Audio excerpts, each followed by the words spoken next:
Generally असं असतं की प्रमुख पाहुण्यांमुळे कार्यक्रमाला उशीर झालेला असतो, पण आज असं आहे की कार्यक्रमाच्या आयोजकांमुळे प्रमुख पाहुण्यांना उशीर येऊन थांबायला लागला आहे आणि असे प्रमुख पाहुणे आपल्याला लाभणं हे आपलं भाग्य आहे. कालच अशोक बेंडकळेंचं साहित्य संघाचा एक मोठा कार्यक्रम होता. ते आत्ताच अनुभव शेअर करत होते मला दातारांचा, की कार्यक्रम कालचा काय लांबला. तर म्हणे आमचे प्रमुख पाहुणे वाट बघत होते, गर्दी किती झाली आहे. मसाला किंग. पण डॉक्टर अविनाश सुपे भारतामध्ये तर गोष्ट वेगळीच आहे. मी जगातलं सांगतो, 65 जे वैद्यकीय शास्त्राचं शिक्षण देणारे शिक्षक आहेत त्यातले एक म्हणजे माझा मित्र अवी म्हणतो मी, पण अविनाश सुपे. आणि ह्यांनी कुठल्या फील्डमध्ये केलं नसेल असं मला तर फील्ड काही आठवत नाही. ते हिमालयातलं ट्रॅकिंग असेल, फिल्म मेकिंग असेल, फोटोग्राफी असेल. मलुस्टेनच्या बरोबर अशोक बेंडकळे, तुम्हाला तर हे माहिती आहे गोष्ट. तर असं एकही फील्ड नाही जो माणूस हुशार असतो ना तो मुळापासून आणि सगळ्यात हुशार असतो, आणि त्याला जोड तेवढ्याच हुशार व्यक्तीची. स्वाती माझी मैत्रीण आहे, डॉक्टर स्वाती सुपे. माणसं 65च्या नंतर त्यांना वाटतं आपण रिटायर झालो की ब्रह्मविद्येची माहीर झाली. आता ब्रह्मविद्या हा विषय लोकांपर्यंत पोचवणं, असे खूप कमी डॉक्टर आहेत जे पैशांच्या मागे न लागता समाजसेवा करू शकतात. त्यातले दोन्ही माझे प्रमुख पाहुणे आहेत, मित्र आहेत माझे. मी अदरवाईज अरे तुरे करतो, पण इथे फार महान व्यक्ती आहेत दोघंही, म्हणून ते आलेले आहेत. तर मी आमच्या अतिथी संपादक अशोक बेंडकळेंना विनंती करतो, सर्व प्रमुख लोकांना मंचावर आदराने बोलवावे. अशोक बेंडकळे एक साहित्यातलं मोठं नाव आहे आणि ह्या वर्षीचं दिवाळी अंक अशोक बेंडकळेंनी एवढ्या उज्ज्वल साहित्यिक, नावाजलेले साहित्यिक त्यांना एकत्र आणून केलेलं आहे. त्यामुळे या अंकाचं विशेष महत्त्व आहे.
बेंडकळेजींना विनंती करतो आपल्या प्रमुख पाहुण्यांना घेऊन स्टेजवर स्थानपन्न व्हावं. अशोक बेनकळेजी. विजयराज बोधनकर चित्रकार, श्री सर्वज्ञ आणि मिसेस सर्वज्ञ, आणि माझे मित्र उपस्थित असलेले रमेश सावंत लेखक, अशोक तावडे, मिसेस तावडे आणि मित्रांनो, माझा हा दिवाळी अंकाचा संपादन करण्याचा काही पहिली वेळ नाही आहे. मी माझा स्वतःचा दिवाळी अंक 1980 साली सुरू केला होता. म्हणजे जवळजवळ त्याला 40 वर्षाहून अधिक वर्ष झाली.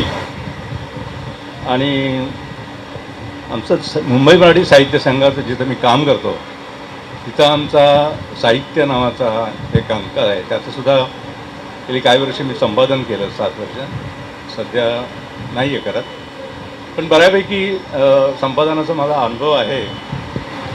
त्यामुळे मी संपादनाविषयी नक्कीच काहीतरी सांगतो. अश्लेषा दिवाळी अंकाविषयी बोलण्यापूर्वी मी तुम्हाला थोडक्यात अगदी आपली दिवाळी अंकाची जी परंपरा आहे, मराठी परंपरा, त्याच्याविषयी जरा सांगतो. दिवाळी अंक आपल्याकडे मराठीमध्येच फक्त निघत असतात आणि ते जरा 100 वर्षाहून अधिक मोठी परंपरा आहे. जे 1909 मध्ये कारमित्रांनी पहिला मनोरंजनाचा दिवाळी अंक काढला.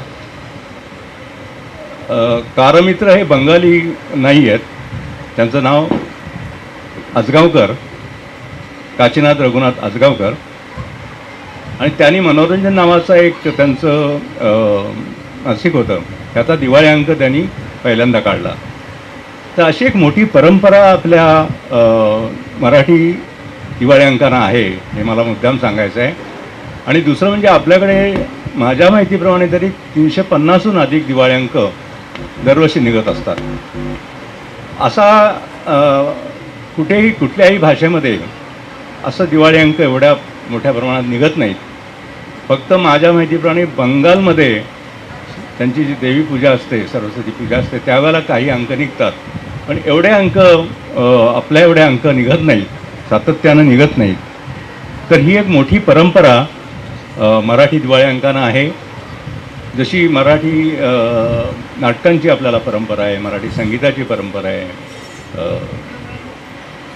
संगीत रंगभूमीची परंपरा आहे, तशी मराठी दिवाळी अंक ही एक मोठी परंपरा आपल्याला लाभली आहे आणि अतिशय अभिमान बाळगावी अशी ही परंपरा आहे असं मी सांगेन. अर्थात त्या दिवाळी अंकामध्ये सगळेच दिवाळी अंक खूप चांगले असतात असातला भाग नाही. काही अगदी हाताच्या बोटावर मोजता येतील एवढे दिवाळी अंक असतात. काही दिवाळी अंक लोक जशा अपप्रवृत्ती येतात तशा काही दिवाळी अंक काहीतरी आपण काहीतरी पैसे कमवावे वगैरे अशा प्रकारे दिवाळी अंक जाहिराती मिळतात म्हणून काढत असतात. मात्र हा अश्लेषाचा दिवाळी अंक जर तुम्ही बघितलात, सातत्यानं तो दिवाळी अंक अशोक तावडे काढतायत आणि एक चांगला दर्जेदार दिवाळी अंक देण्याचा सातत्यानं प्रयत्न ते करत असतात. मी त्याच्याशी मला वाटतं गेली 3-4 वर्ष थोडा संबंधित आहे. ते म्हणजे अरविंद जोशी जे त्याचं इतर काम करतात DTPचं वगैरे, ते माझे मित्र असल्यामुळं मी त्याचा सल्लागार वगैरे ते मला लिहितात. यावर्षी आकस्मिकपणे त्यांनी मला म्हणाले की तुम्ही संपादन करायचं, अतिथी संपादन करायचं. आणि मी म्हटलं ठीक आहे करूया, मला बऱ्यापैकी तसा अनुभव आहे, तर काय मोठं हे नाही आहे. परंतु त्याच्यामध्ये काय झालं, ती जरा सुरुवात आमची थोडीशी उशिरा झाली होती. म्हणजे दिवाळी अंकांचं एक प्लॅनिंग म्हणतात ना, नियोजन म्हणतात, ते एक साधारण 4 ते 5 महिने अगोदर करावं लागतं. मेपासून करावं लागतं प्लॅनिंग. कोण लेखक असतील, कशा प्रकारचं लेखन मागवायचं. तर ते थोडंसं आमचं यावेळेला पाऊस वगैरे खूप होता त्यामुळे थोडं लेट झालं. आणि माझं त्याच्यामध्ये 100% कॉन्ट्रिब्युशन आहे, योगदान आहे असं मी म्हणणार नाही, पण मी जास्तीत जास्त लेखक सामावून घेण्याचा त्याच्यामध्ये प्रयत्न केला. त्याच्यामध्ये नेहमीप्रमाणे कथा आहेत, चांगले लेख आहेत, ते आपण तुम्ही बघायला जाता, कविता आहेत. त्याच्यामध्ये 2 विशेष विभाग मी दिलेले आहेत. एक म्हणजे जन्मशताब्दीच्या निमित्ताने तुम्हाला माहिती असतील अनेक साहित्यिकांच्या जन्मशताब्दी ह्यावर्षी झाल्या, आता पुढे होत आहेत.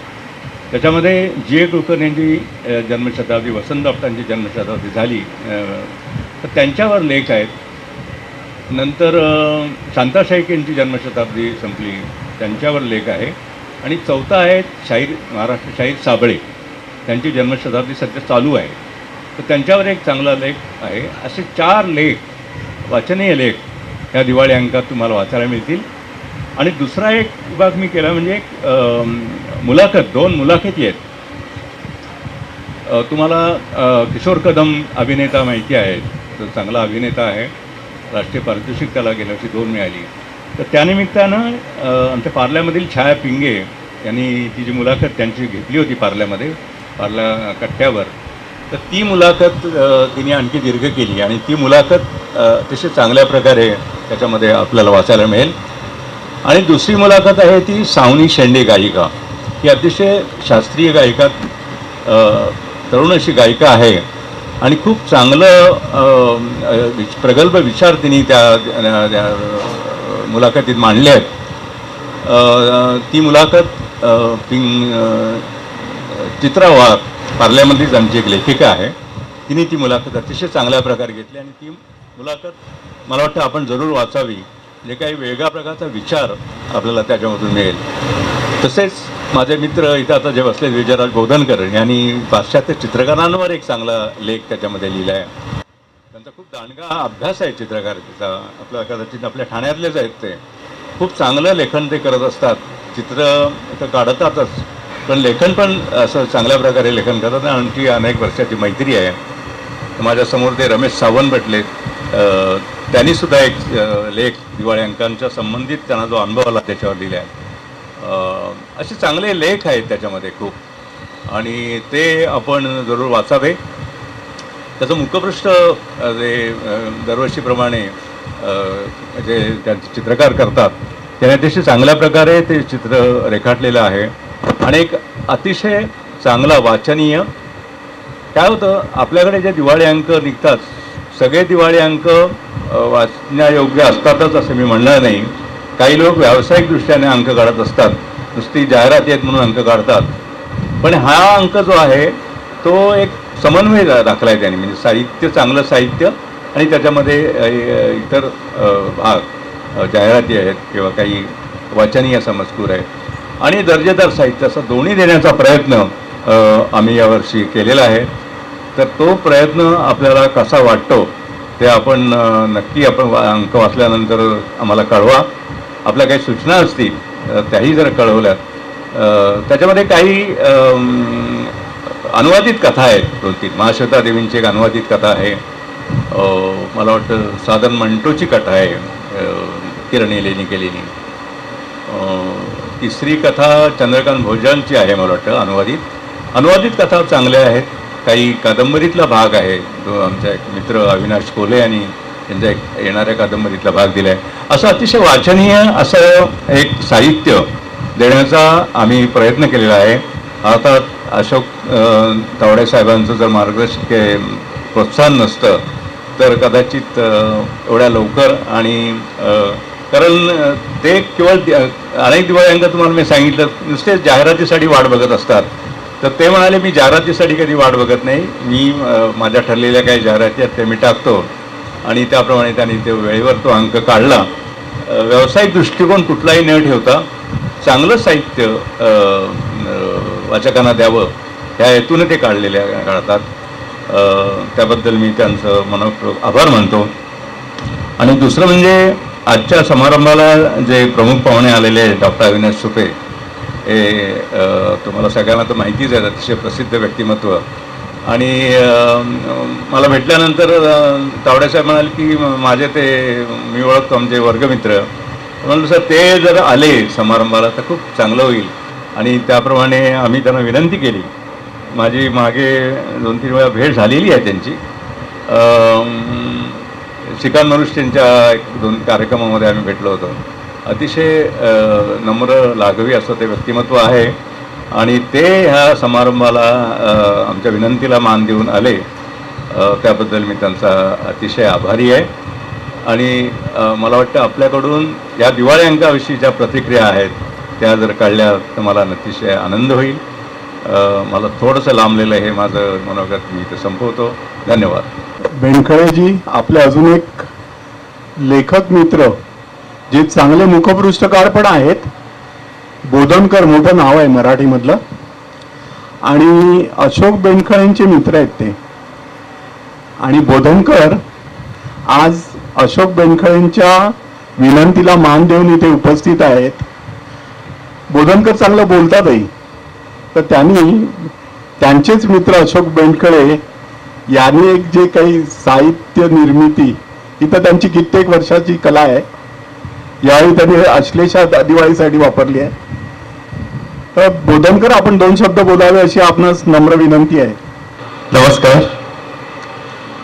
आजच्या कार्यक्रमाचे आदरणीय सुपे सर, सुपे मॅडम, ज्येष्ठ साहित्यिक बेनखळे सर, नुकतीच ओळख झाली मिस्टर मिसेस सर्वदे सर, आणि आजच्या कार्यक्रमाचे सर्व तावडे सर, जे प्रकाशक आहेत आणि संपादकही आहेत. आणि आज दिवाळी अंक, आजच्या काळात दिवाळी अंक काढणं हे मोठं डेअरिंग आहे, कारण मी त्यातनं गेलो आहे.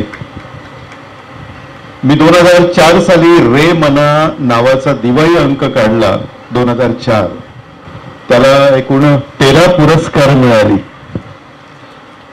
टाळ्या वाजवल्या. आता पुन्हा टाळ्या वाजवायला पाहिजे. 14वा पुरस्कार मला बायकोचा मिळाला आणि मी बंद केला दिवाळी अंक. शाल जोडीतनं की हे काय उद्योग चाललेत. खिशातले 1,20,000 रुपये टाकून 300 पानाचा दिवाळी अंक काढला. हे सगळे आईची कृपा. आईने हातात पुस्तक घेतलं नसतं तर मी लेखक काही झालो नसतो. म्हणजे आई उत्तम वाचायची म्हणून मी वाचायला लागलो. वाचायला लागता लेखक झालो. म्हणजे मातृकृपा काय असते त्यात हा एक प्रयोग करून बघितला.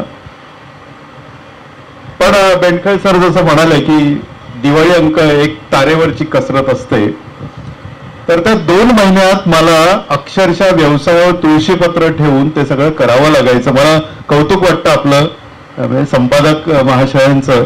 त्यांनी अनेक वर्ष दिवाळी अंक केलेला आहे. लेखकाच्या मागे लागून त्याच्याकडनं लेख काढून घेणं आणि तो DTP वाल्याला देणं हे सगळं जिकरीचं काम असतं. बरं, आता असं झालंय की घराघरात पुस्तकं हळूहळू नामशेष होत चालली आहे. जीर्णोद्धार करावा, असा घराघराचा जीर्णोद्धार करावा अशी वेळ आहे. माझ्याकडे भिंतीला लागून किमान 60-70 तरी दिवाळी अंक असावेत. बायको म्हणते ही रद्दी कशाला, ते इंग्लिश मिडियमची आहे. आता काय मुंबईत बायको इंग्लिश मिडियमचीच करावं लागतं.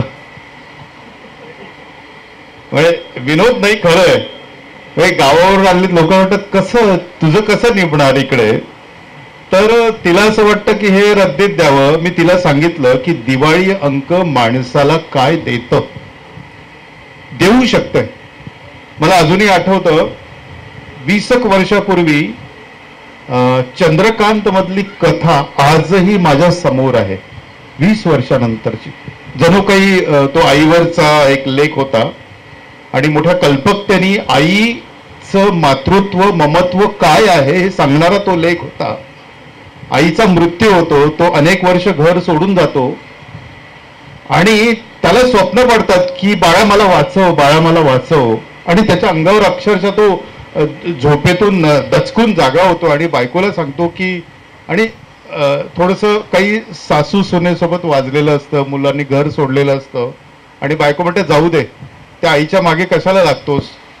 20 वर्षांनी, थोडक्यात सांगतोय, 20 वर्षांनी तो जेव्हा गावी जातो तेव्हा घराला कुलूप असतं आणि तो कुलूप तोडतो तर आईचं जी बॉडी आहे पूर्ण सापळा कॉटवर पडलेला असतो. याचाच अर्थ की आई गेल्यानंतरही आई जिवंत असते हे त्या कथेने सांगितलं. माझी आई गेली त्यानंतर मी केस कापले नव्हते.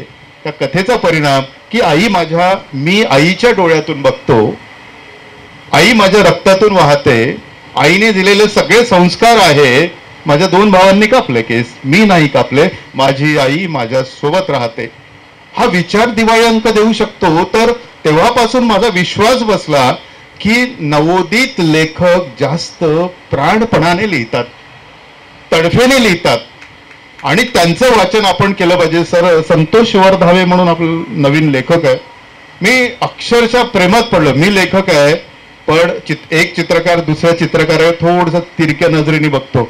आईने सांगितलंय तो पण कष्ट करतोय, तुला आवडलेलं लेख कविता नेहमी त्याचं कौतुक करायचं. मी त्यांना फोन केला, म्हटलं तुम्हाला हे सुचतं कसं, कमाल आहे. म्हणजे मी चित्रकार असून मला हे म्हणजे कल्पनेचं विश्व, आमच्या कल्पनेवरतीच सगळं आमच्या घराची चूल पेटते आणि त्याच्यामुळे आमच्या घरात 30 वर्ष टीव्ही नाही आहे सर. कारण कल्पना जर गेली तर आमची चूल नाही पेटणार. त्याच्यामुळे टीव्ही हा आज नरभक्षकासारखा झालाय. टीव्ही मध्ये काय पुस्तकांनी कधी ठगवलं फसवलंय असं कधीच झालं नाही, पण टीव्ही आज ठगवायला निघालेला आहे. टीव्हीचा महाराक्षस दुसरा बाप म्हणजे मोबाईल. हे सांगण्याचं असं आहे की इतकं सात्विक आणि स्थिर असं काहीतरी देणारं दिवाळी अंकाची परंपरा जर आपल्या महाराष्ट्रात आहे तर ती आता लयाला का जात आहे याचं कारण केवळ आपण आहोत. माझी मुलगी इंग्लिश मीडियममध्ये शिकली, तिला मराठी पुस्तक दाखवलं तरी घाम सुटतो, नको बाबा मी नाही वाचत. दोषी मी आहे. कारण आता प्रचंड पैसा पैसा पैसा पैसा. कालच दातार सरांचं मी भाषण ऐकलं, त्यावेळेला पैसा हे काही सर्वा नव्हे. प्रचंड पैसा कमवणारा माणूस जेव्हा म्हणतो पैसा हवा आहे, पण पैशापायी आपल्या घरातली मुलं वाचन सोडत असतील आणि मोबाईलच्या मागे लागत असतील तर आपलं कुठेतरी ते दायित्व आहे की या मुलांना कसं तरी, जसं बहिर्जी नाईक बरोबर शत्रूच्या गोटात जाऊन शत्रूची माहिती काढून घ्यायचं, तसं क्रिएटिव्हिटी आपल्यासमोर आव्हान आहे की मुलांच्या हातात पुस्तकं देऊन त्यांना आपलं या मातीतलं साहित्य काय सांगतं. ज्ञानेश्वर, तुकाराम, रामदास स्वामी यांनी इतकं लिहून ठेवलंय की लेखकाला लिहायची गरज नाही, पण नव्या काळामध्ये नवे सगळे फंडे येतात, त्या नव्या लेखकाला ते जुनंच सगळं लिहावं लागतं. त्यामुळे या दिवाळी अंकात जे लेख आहेत, सरांनी माझ्याही लेखाचा उल्लेख केला की त्याच्यात पाश्चिमात्य चित्रकारांवर मी 10 वर्ष अभ्यास केला. मला सांगायला आवडेल, इथे महिला वर्ग जास्त आहे. छत्रपती शिवाजी महाराज जन्माला यायच्या 75 वर्ष अगोदर लवेनिया फोंटानो नावाची स्त्री स्पेनमध्ये 13 लोकांचं कुटुंब केवळ पोर्ट्रेटवर चालत होती आणि आपल्याकडे छत्रपती शिवाजी महाराजांचं एकही पोर्ट्रेट नाही. याचं कारण आपल्या भारतावर जी आक्रमणं झाली, कला जोपासायची की स्वतःला वाचवायचं अशी अवस्था होती, पण तिकडे तसं नव्हतं. याचा अर्थ छत्रपती शिवाजी महाराज जन्माला याच्या 75 वर्ष अगोदर तिकडे स्त्री पुढारलेली होती. तिकडे चर्चेस होते, चॅपल्स होते, मोठमोठे राजवाडे होते आणि कलेला वाव होता. आपल्या इकडे आजही मला कोणी विचारतंय बरं चाललंय ना घर, चित्रकार आहे ना, हो आजही विचारतात बरं चाललंय ना. हो म्हटलं हो, हल्ली चित्रकारांची परिस्थिती बदललेली आहे. आता गाड्या गिरद्या सगळ्या चित्रकारांकडे आलेल्या आहे. पूर्वी चित्रकार म्हणजे मास्तर एवढं असायचं, पण आता तसं नाही. काळ बदलला. या नव्या माध्यमांचं मी शत्रू नाही, म्हणजे मी त्याला वाईट म्हणत नाही, पण असं आहे की भाजीत मीठ किती टाकावं तितकंच मोबाईल वापरावा गरजेपुरता, असं माझं मत आहे. त्यामुळे आपल्या सगळ्यांवर ही जबाबदारी आहे. मी पोटतिडकीने बोलतोय की आपल्या घरात नातू पंतू असतील तर टीव्ही थोडासा बाजूला ठेवून आपण जर त्यांच्याशी हितगुज गाजलं तर अश्लेषा दिवाळी अंक अनेक घरात वाचल्या जातील. माझा रे म्हणा दिवाळी अंक जेव्हा 14वा पुरस्कार मिळाला तेव्हा अरे रे म्हणा असं मी त्याला नाव दिलं. पण मला असं वाटतं की दिवाळी अंकाची परंपरा असं आहे की एखादी गोष्ट आता संपली असं म्हणताना ती पुन्हा जीवित होते, अशी आशावादी धोरण राखून मला असं वाटतं की दिवाळी अंकाची मोठी परंपरा आपल्या सगळ्या इथे जमलेल्यांनी जोपासली पाहिजे. सर, आपण मला इथे बोलवलं. सुपे सरांचं मी भाषण ग्रंथालयाच्या कार्यक्रमात अत्यंत अभ्यासपूर्ण भाषण मी ऐकलं होतं आणि मलाही सरांचं आता भाषण ऐकायचं आहे, मॅडमचं ऐकायचं आहे. आपण मला संधी दिली, 2 शब्द बोलायची, मी जरा जास्तच बोललो, त्याबद्दल आपण शांतचित्ताने ऐकून घेतलं. मी मनपूर्वक धन्यवाद. आणि आश्लेषा दिवाळी अंकाला मी खूप शुभेच्छा देतो आणि आपला अंक लवकरच संपो अशी ईश्वराजवळ प्रार्थना करतो. धन्यवाद. समुद्र मंथन झालं, शेवटचं रत्न 14वं रत्न आलं, पृथ्वीवर हाहाकार माजला, देव दानव युद्ध सुरू झाली, घरात पण 14वं रत्न आलं की युद्धाला सुरुवात. आता या युद्धातनं बाहेर पडायचं तर कसं पडणार बरं? त्यासाठी आपल्या आजूबाजूला जे लोक असतील त्यांच्यात प्रेमाचा शिंतोडे सोडायचे. आता हे प्रेम वेगवेगळ्या प्रकारे दाखवता येतं. आज मोजकेच लोक आलेले आहेत, अपेक्षित पण तेवढेच आहेत. तर हे जे लोक इथे आले आहेत ते त्या प्रेमाच्या पोटी आले आहेत आणि कधीतरी त्या प्रेमाचे शिंतोडे त्यांच्यावर उडालेले आहेत. आता ह्या प्रेमाने आलेल्या लोकांना जे आता इथे मंचावर आहेत आणि जे मंचाच्या समोर बसले आहेत, दोघंही तेवढेच महानीय आहेत, तेवढेच जवळचे आहेत, तेवढेच हृदयाच्या जवळ आहेत. यांचं स्वागत करण्यासाठी मी एक छोटे छोटे बुके देऊन प्रेमाचा एक शिडकावा हा डॉक्टर अविनाश सुपे आणि डॉक्टर स्वाती सुपे यांनी पुष्पगुच्छाचा स्वीकार करावा अशी मी त्यांना विनंती करतो.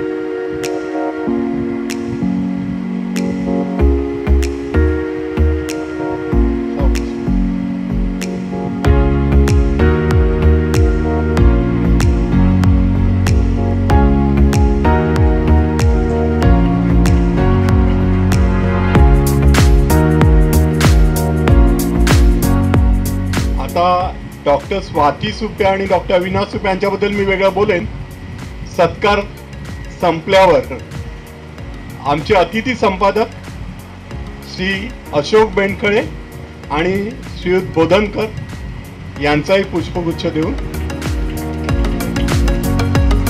सत्कार करण्यात येतोय. माझे शेजारी, पण नुसते शेजारी म्हणून महत्वाचे नाहीत, तेवढेच विद्वान, इंजिनिअरिंगची ग्वाल्हेरमध्ये राहून प्रथम डिग्री इंजिनिअरिंग कॉलेजला, त्याच्यावर अनेक PhD करणाऱ्या सर्वदे मॅडम. आता सर्वदे मॅडम एवढ्या विद्वान असूनही 85 वर्षाची त्यांची सासूबाई की त्यांच्याशिवाय कोणाच्या हातचं पाणी पित नाही. स्वतःची मुलगी आली तरी तिला जवळ करणार नाही, स्वतःचा मुलगा तिथे असेल तरी म्हणणार माझ्या सुनेलाच सांगा. एवढं प्रेम एक एवढी विद्वान स्त्री आपल्या 95 वर्षाच्या सासूवर करू शकते. आणि ती सासू त्याच याने आईचं महत्व काय, आईपेक्षा काकणभर महत्व सासूचं असतं. आईने तर उदरातनं जन्म दिलाय, पण सासूने तुम्हाला ओटात घेतलंय, पोटी पोटी धरलंय तुम्हाला.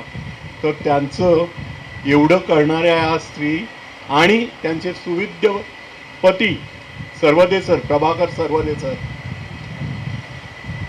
नारायण मूर्तींबरोबर मी काम करणारे म्हणणारे बरेच आहेत, पण नारायण मूर्तींनी माझ्यावर काम करणारे म्हणणारे आमचे प्रभाकर सर्वदे.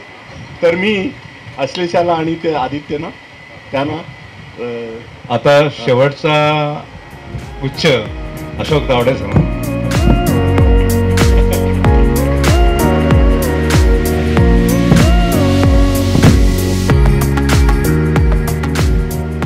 हे झाले मंचावर बसलेले, जागा तेवढीच आहे ना मंचावर त्यांना, पण मंचाच्या समोर बसलेले माझे अनेक सुहृद आहेत. स्क्वाड्रन लीडर कानिटकर सर आणि मिसेस कानिटकर. सुविद्य पत्नी असल्याशिवाय सुविद्य माणूस असत नाही. तर अश्लेषा प्लीज तुम्ही दोघंही, कानिटकर सर पुढे या ना प्लीज. बोलायला कोणालाच सांगणार नाहीये, त्यामुळे कोणी घाबरू नये. तर पुढे येऊन बुके घ्यावा आणि आमच्या प्रेमाचा स्वीकार करावा. नम्र विनंती. आर्मीच्या शिस्तीत वाढलेलं कपल कसं असतं, अजूनही फिजिकली फिट, वय वर्ष किती कानिटकर सर एवढं तर आपण सांगू शकाल 80 आणि फिटनेस 60चा. तर माझे रिलेटिव्ह पण आहेत ते, आणि कोहिनूर हॉटेलच्या सर्व चेनचे प्रमुख म्हणजे स्क्वॉड्रन लीडर कानेटकर. त्याच्यानंतर माझ्या अत्यंत जवळचे म्हणजे अश्लेषाचे सासू सासरे विश्वास केळकर आणि ॲडव्होकेट विनायक केळकर. तुम्ही पदरात घेतली आहे मुलीला आणि विश्वासराव तुमची छाया आहे म्हणून ती नात आनंदाने बागडते आनंदीचा. तर तुमचाही छोटासा सत्कार.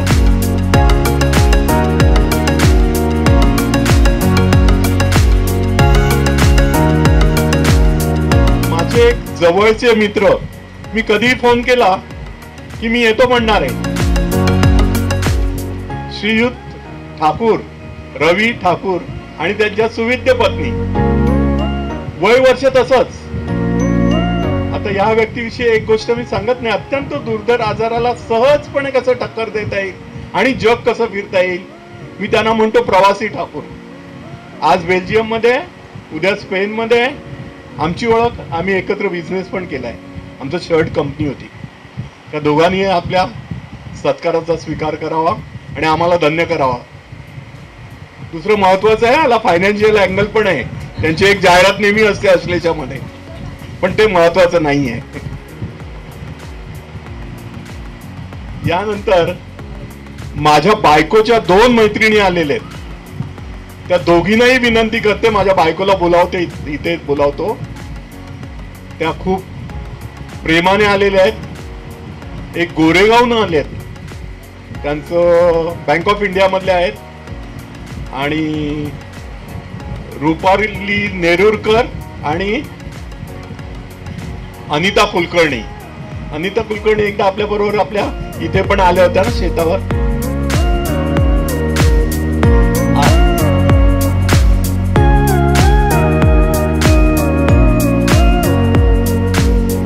रुपाली नेरुरकर मॅडम, तुम्ही एवढ्या दुरून गोरेगावहून इथे येणं फार कठीण आहे हो. म्हणजे मला जाताना फार कठीण पडलं असतं. ती माझी हौस आहे हो. धन्यवाद धन्यवाद धन्यवाद.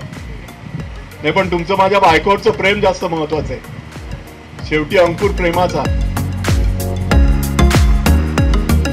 यानंतर आमच्या तावडे समाजाचे रमेश तावडे, ठाण्यामध्ये आमचा एक मोठा तावडे समाज आहे. रमेशजी, आपण पुढे या. तुमचं वय, तुमची विद्वत्ता, हे सगळं घरातली, मी आता नॉनव्हेज शब्द वापरत नाही, घर की कोंबडी ते बरोबर नाही. तुम्ही विद्वान आहात. तावडे नाव आहे, काय गुन्हा नाही.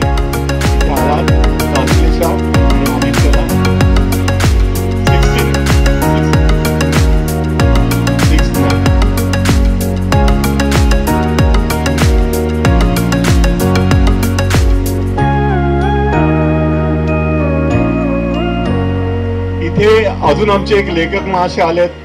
त्यांचं नेमकं नाव आणि माझ्या मेवण्याचं नाव सेम आहे, रमेश सावंत.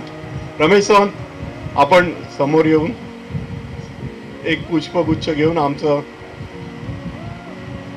अभिनंदन स्वीकारावं. रमेश सावंत आपल्या अश्लेषा दिवाळी अंकात कायम लिहितात. चांगले लेखक आहेत आणि कायम प्रकाशन सोहळ्याला येतातही. यानंतर मी विनंती करतो, माझे मेवणे यांचं नाव रमेश सावंतच आहे, त्यांच्या सुविद्य पत्नी, त्यांचं भाग्यश्री नाव आहे. म्हणजे मला पंकजा म्हणून माहिती आहे लग्नाच्या आधी. तिची बहीण पण आली आहे, तिला परू म्हणतो मी, परिणिता नाव आहे तिचं. ती सायप्रसहून आली काल आणि आज प्रकाशन सोहळ्याला आली आहे. तर या तिघांना एकत्रच बोलावतो, रमेश सावंत, भाग्यश्री सावंत आणि परिणिता सावंत. तर सावंत त्याचं कारण काय आहे की माझी बायको पण सावंतच आहे, का हा मला मेवणं आहे, ॲडव्होकेट रमेश सावंत.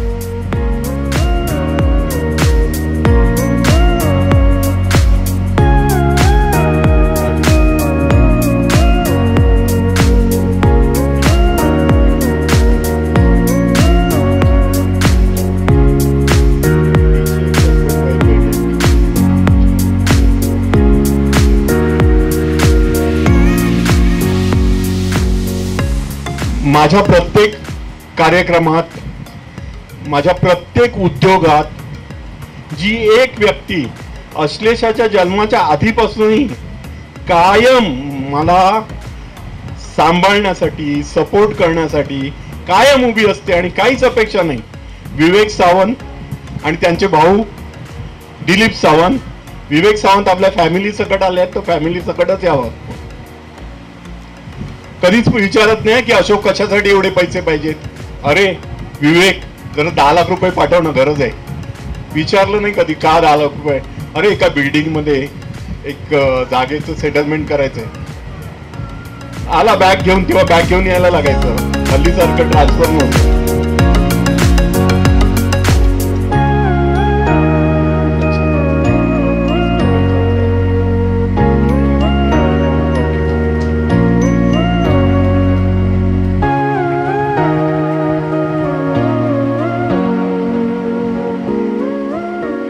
कांबळे कपल माझा ऍक्च्युअल तुमच्याशी परिचय नाहीये, म्हणून मी मुद्दाम तुमचं नाव विचारून घेतलं. प्लीज पुढे या.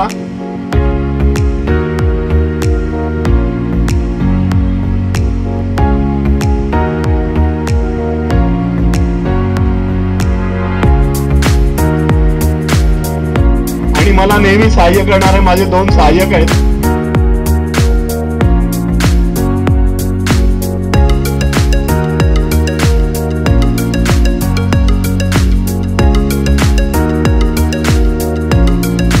सगळ्यात महत्वाचं काम, ज्यासाठी एवढा वेळ थांबलो होतो, प्रकाशन जो महत्वाचा सोहळा आहे, डॉक्टर अविनाश सुपे आणि डॉक्टर स्वाती सुपे यांना विनंती करतो की त्यांनी अश्लेषा दिवाळी अंकाचं प्रकाशन करावं.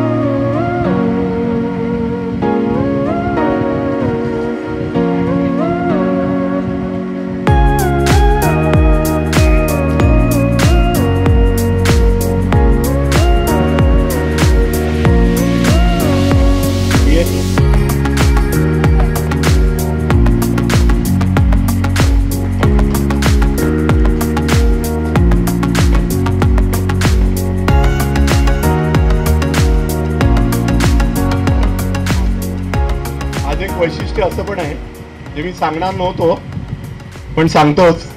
आज अदिती तावडेंचा वाढदिवस पण आहे. 65 वर्षाची झाली आहे. आणि आमचं लग्न पण आजच झालं होतं 28 ऑक्टोबर. कारण सोपं होतं, तेव्हा पैसे कमी असायचे. हाफकिनमध्ये क्लास 1 ऑफिसर होतो पण पगार नसायचा ना गव्हर्नमेंट. तर म्हटलं एकाच साडीमध्ये 2 गोष्टी, वाढदिवस आणि लग्नाचा वाढदिवस, म्हणून त्याच दिवस केलं. ऍक्च्युअली आदल्या दिवस दसरा होता आणि त्या दिवस मोहरम होता, पण आपल्याला चालतं दोन्ही.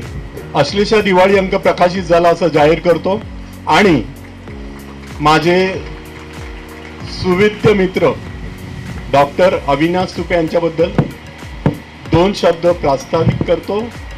1972 सालची आमची SSCची बॅच, 1972. अश्लेषा तुझी शाळा, पार्ले टिळक मराठी माध्यम आणि अविनाशची शाळा, पार्ले टिळक मराठी माध्यम. तर मराठी जिवंत आहे कारण डॉक्टर अविनाश सुपे पण आहेत आणि अश्लेषा तावडे पण आहेत. त्याबरोबर स्वातीच्या शाळा कुठली ती मला माहीत नाहीये.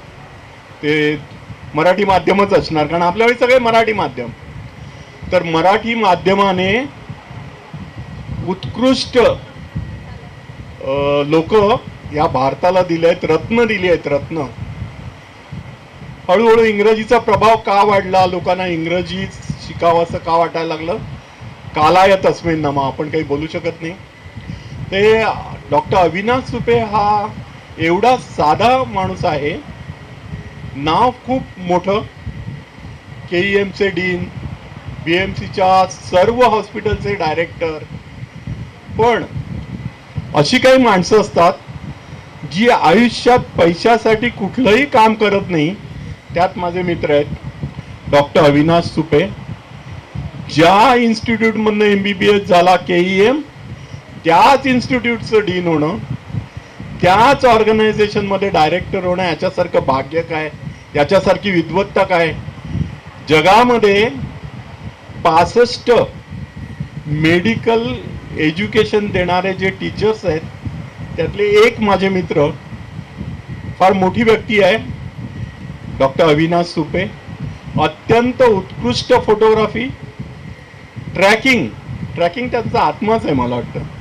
ट्रॅकिंगसाठी हिमालय असेल का अजून कुठेही असेल. त्यांनी जेव्हा रिटायर झाले तेव्हा अशी त्यांची इच्छा होती की रिटायर झाल्यावर पहिलं मी ट्रॅकिंगला जाणार आहे. ते अर्थात ते स्वतः सांगतील, मी म्हणण्यापेक्षा.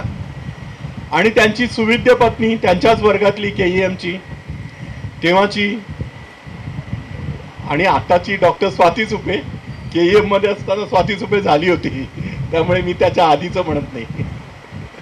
आता लोक पैशांसाठी डॉक्टर काम करणारे आपण पाहतो, पण कुर्ल्याच्या नेहरू नगरमध्ये अत्यंत गरीब वस्तीतल्या लोकांना जवळजवळ मोफत औषधोपचार आत्तापर्यंत सकाळी 11ला येऊन रात्री 11 पर्यंत काम करणारी व्यक्ती म्हणजे माझी मैत्रीण डॉक्टर स्वाती सुपे. लोक असं म्हणतात की 60 नंतर मी रिटायर होतो, हे ते नाही. ब्रह्मविद्यासारखं कठीण विषयामध्ये अभ्यास करून त्याच्यात प्रगल्भता मिळवून त्याच्याविषयीचा एक उत्कृष्ट लेख ब्रह्मविद्येचा लिहिलाय. सध्या ती ब्रह्मविद्येवर शिकवते लोकांना. तिचे क्लासेस असतात, शिबिरं असतात. डॉक्टर अविनाश सुपेंच्या आधी मी डॉक्टर स्वाती सुपेंना 2 शब्द बोलावे याची विनंती करतो. सर्वांना माझा नमस्कार. प्रथम मला अशोक तावडे आणि त्याची पूर्ण फॅमिली म्हणजे आदितीताई, आश्लेषा, केळकर सर या सर्वांचं इतकं कौतुक करावं असं वाटतं की इतकी वर्ष, जसं बोधनकर सरांनी सांगितलं तसं दरवर्षी दिवाळी मासिक काढणं म्हणजे एक शिवधनुष्य पेळण्यासारखंच आहे, नाही का. स्वतःचे पैसे, खिशातले पैसे, आणि प्रत्येक वेळेला काम करून घेताना सांगायचं की मी हे सगळं फुकट करून घेतो. हा त्यांच्या मनाचा मोठेपणा आहे. आणि इथे मला त्यांनी जमवलेली प्रेमाची माणसं तर सगळी दिसतातच आहेत. हाही त्यांचा मोठेपणा मला अतिशय भावला. तर खरंच तुम्हा तावडे फॅमिलींचं कौतुक करावं तितकं खरंच थोडंसंच आहे. दुसरं मला बोधनकर सरांविषयी सांगायचं होतं की त्यांनी सांगितलं आपल्या मुलांनी मराठी वाचलं पाहिजे. मला विचारायचं आहे, आता तर सगळ्यांना नातवंड झाली आहेत, तुमची मुलं कुठल्या मीडियममधून शिकली? सगळ्यांची मुलं, मला कोणाची उत्तरं नको आहेत, एखादा अपवाद सोडला तर सगळ्यांची मुलं इंग्लिश मीडियममधून शिकली. त्याला कारण असं की इंग्लिश ही खिडकी आहे जगाकडे पाहण्याची आणि गरजही आहे. आपली मुलं आपण इंग्लिश मीडियमला घालतो आणि इतरांना सांगतो तुमची मुलांना मराठी मीडियममधून शिकवा, मातृभाषेत शिकणं सोपं असतं. चुकीचं. हे सगळं बरोबर आहे, पण इंग्लिश मीडियममधून शिकलेली मुलं मराठी अंक कसे काय वाचतील सर? कसं त्यांना वाचायला सांगणार? आता तर तिसरी पिढी आली आहे आपल्या सगळ्यांची की नातवंड, ती अजून पुढची कायम मोबाईलमध्ये डुबलेली. आणि करोनामुळे त्यांना आणखीनच, मागच्या वर्षी माझा लेख होता ना करोनावर, करोना आणि मुलं, त्याच्यामुळे हे माहीत नाही हे दिवाळी अंक पुढच्या पिढी किती वाचतील आणि हे किती वर्ष चालू राहील. वाईट वाटते आपल्याला, पण सगळ्यांनी आपल्या स्वतःलाच तपासून बघणं गरजेचं आहे असं मला वाटतं. आता आश्लेषा मासिकामध्ये ह्यांनी सांगितलं तसं किती विविध प्रकारचे, म्हणजे आश्लेषा मासिकात असं ते मोनोटोनस नसतं की अनेक प्रकारचे विविध प्रकारचे लेख, मुलाखती, आणि ते सगळ्यांना सारखंच वाव देतात प्रकटीकरणाला. दरवर्षी हा माझा मित्र रुयाला माझ्या वर्गात होता म्हणून मी त्याला मित्र म्हणते, हा माझा KEMचा मित्र. हा तू आधीचा मित्र. तर नाही, पण आमची ओळख झाली जेव्हा आश्लेषा आणि माझी मुलगी दोघी एकाच वर्गातल्या. ऍक्च्युली काय आहे की कॉलेजमध्ये असताना कधीही आम्ही मुलांशी बोलत नव्हतो. पूर्वीचं आपलं काय होतं की एखाद्या मारक्या म्हशीसारखं आम्ही त्या मुलांच्या ग्रुपकडे बघायचो की हे म्हणजे कोणीतरी. तर माझी त्याची तशी काही ओळख नव्हती. पण जेव्हा आश्लेषा आणि माझी मुलगी प्रज्ञा त्यांची कुठली तरी वर्धा मेडिकलची एंट्रन्स होती, वर्धा मेडिकल, मी पार्ल्याला आले होते आठवतं. आणि तिथे मी आपल्या पुस्तकांचा गठ्ठा घेऊन गेले की बसून वाचायचं, कारण मी राहते चेंबूरला. ह्याने मला इतक्या वर्षांनी, म्हणजे आमच्या मुली 12वीला असताना ओळखलं, बरोबर आहे. मग मला तो घरी घेऊन गेला, चल माझ्या बायकोच्या हातचं खायला, इथे कुठे बसते. परीक्षा संपेपर्यंत आम्ही बसलो. मग परत आल्यानंतर म्हणजे माझ्या मुलीने तर पुढची दिलीच नाही परीक्षा. ते महात्मा गांधींचा पेपर नाही लिहिणार म्हणाली. म्हटलं ठीक आहे. माझी मुलगी आज गायनेकॉलॉजिस्ट आहे.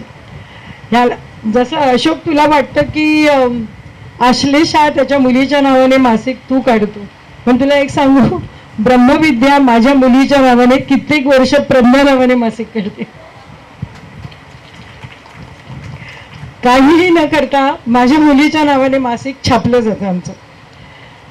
मला असं वाटतं की बरेचसे डॉक्टर हे म्युझिकशी कनेक्टेड असतात, म्हणजे संगीतामध्ये त्यांना रुची असते, गोडी असते, शिकतातही. मी सुद्धा थोडा शिकायचा प्रयत्न केला, म्हणजे संगीत विशारद झाले, थोडंसं लिहू लागले. आणि मग कसं कोण जाणे, अध्यात्माची थोडीशी ओढ डॉक्टरांना असतेच असते. म्हणजे अनेक डॉक्टर हे म्युझिक अध्यात्म इथे वळतातच आणि लिहायलाही लागतात. माझा नवरा तर आता किती लिहितो, म्हणजे मी आता त्याला नवरा, माझा मित्र आहे म्हणून नवरा म्हणते. तो खूपच छान मराठी पण लिहायला लागला. आताही त्यांचे लेख सकाळमध्ये असतात, लोकसत्तामध्ये पण रेग्युलरली असतात. महाराष्ट्र टाइम्समध्ये आता सध्या नाही आहेत, पण सतत लेख सुरू असतात. तर अशीच मी अध्यात्माकडे कशी वळले माहीत नाही, मला आवड होतीच पहिल्यापासून. आणि आता जसं त्यांनी सांगितलं की आईबद्दल बोलले, तसंच ब्रह्मविद्येमध्ये आल्यानंतर काय वाटतं. सहज शिकायला म्हणून गेले आणि तिथे गेल्यावर मला वाटलं की मी जे शोधात होते, शेवटी आपण सगळे कशासाठी जगतो. पैसे कमावणे हे आपलं सगळ्यांचं ध्येय नाहीच आहे. पैसे कमावून सुद्धा आपण आनंदी असतो का. शेवटी आपण आनंदासाठीच जगतो. काहीतरी हवं असतं बियॉन्ड एव्हरीथिंग. पैसा असो, प्रसिद्धी असो, लोकांनी चांगलं म्हणणं असो, हे सगळं मिळाल्यानंतर सुद्धा माणसाला अजूनही काहीतरी हवं असतं, आणि ते मला अध्यात्माने मिळवून दिलं. तर ब्रह्मविद्या म्हणजे दोनच मिनिटं बोलते. ब्रह्मविद्या म्हणजे काय आहे, तर ब्रह्मविद्या म्हणजे आपल्यातलं ब्रह्म जाणून घ्यायची विद्या. म्हणजे काय, आपल्या प्रत्येकामध्ये जे ईश्वरी तत्व आहे की नाही, मानता तरी ना, आहे ना प्रत्येकामध्ये, म्हणून तर आपण जिवंत आहोत, म्हणून तर मी इथे बोलू शकते, तुम्ही बसून ऐकू शकत आहात. तर ह्या ईश्वरी तत्वाशी, या दैवी शक्तीशी कसं जोडायचं, त्या शक्तीला म्हणजे तिला फाइंड आउट कसं करायचं, स्वतःच्या मनाने तिला सतत कसं जोडलेलं राहायचं, त्या शक्तीला कसं वाढवायचं आणि मग आपल्या फायद्यासाठी तिला कसं वापरायचं, यासाठी अगदी अत्यंत सोप्या पद्धती आणि तंत्र आहेत. तुमच्यापैकी कोणी काही शिकलंय का ब्रह्मविद्या कधी? तावडे सर शिकलेत आणि त्यांना पुन्हा करायची इच्छा आहे. तर मी तुम्हाला कोणीतरी, आमचं नेटवर्किंग इतकं स्ट्रॉंग आहे की तुम्हाला कोणाचा तरी फोन येईल. तर त्याच्यामुळे मला हे खूपच भावलं. हे केल्याने होणारे फायदे तर इतके असंख्य आहे. मी लेख लिहिले आहे, त्याच्यामध्ये ब्रॅकेटमध्ये फायदे टाकलेले आहेत की ते तुम्हाला वाचता यावेत, संबंध लेख वाचायची इच्छा नसेल तर. तर ह्याने होणारे फायदे इतके आहेत की आपल्या सगळ्यांचं मन फारच अस्थिर, चंचल असतं. आता आपण सगळेजण ज्येष्ठ नागरिक झालो आहोत, तर बऱ्यापैकी सगळ्यांचं मन शांत झालेलं आहे. पण नाहीतर जर तुम्ही या यंग जनरेशनमध्ये बघायला गेलात, इतकं अस्थिर आणि चंचल मन आहे. तर हे शांत कसं करायचं, ह्याच्यासाठी अनेक दुर्मिळ ध्यानाच्या पद्धती आहेत. आपले विचार कसे तपासायचे, विचार कसे बदलायचे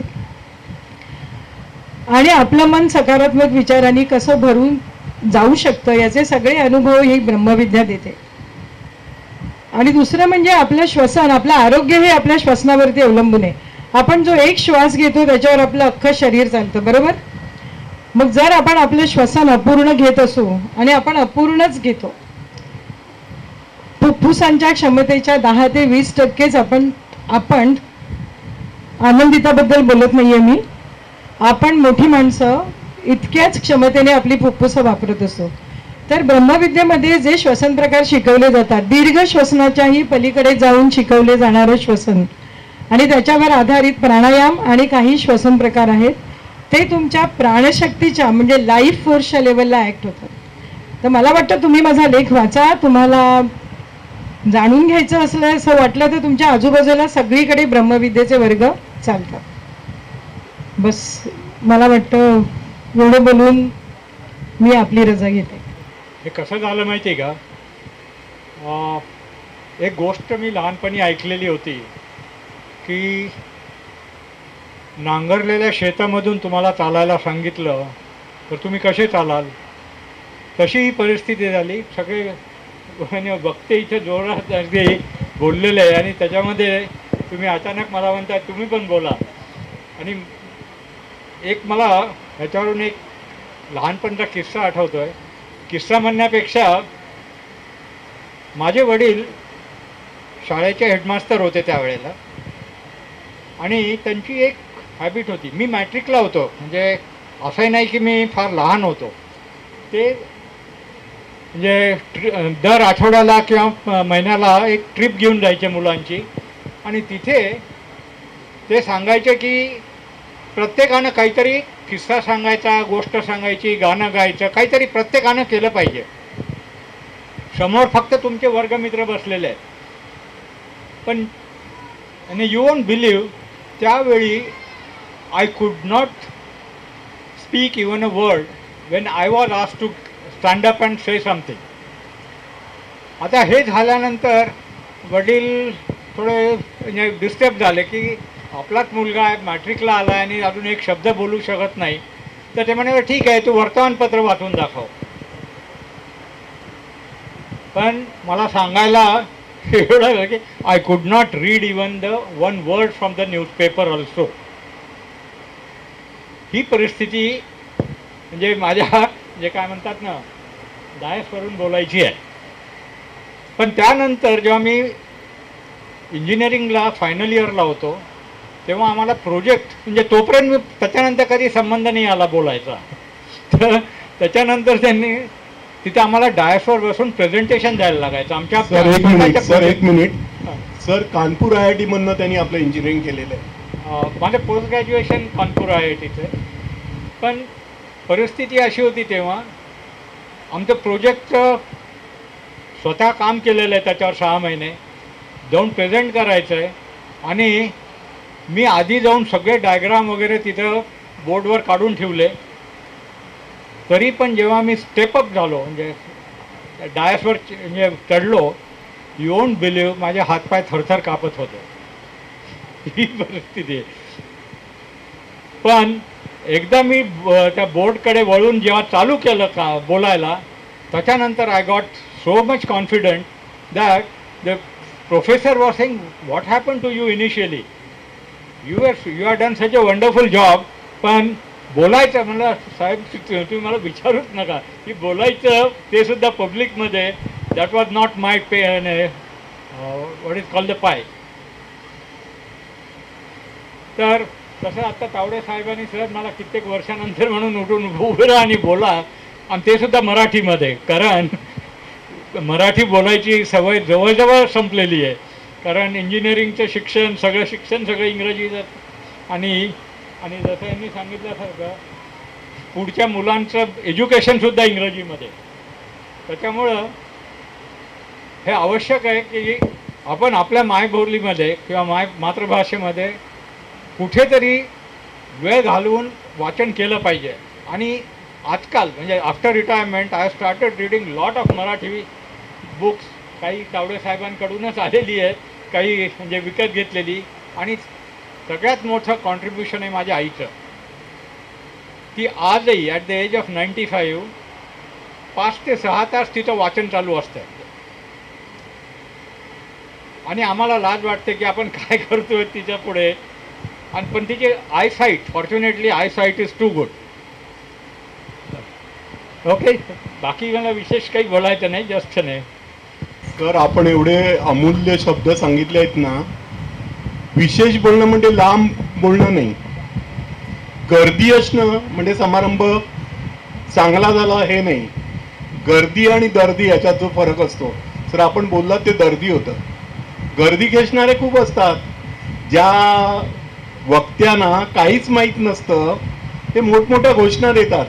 ते एखादा असा सांगतो की ते अफजल खानाची स्वारी दिल्लीहून आली अशी असणार आणि खाली बसलेले लोक टाळ्या वाजवतात.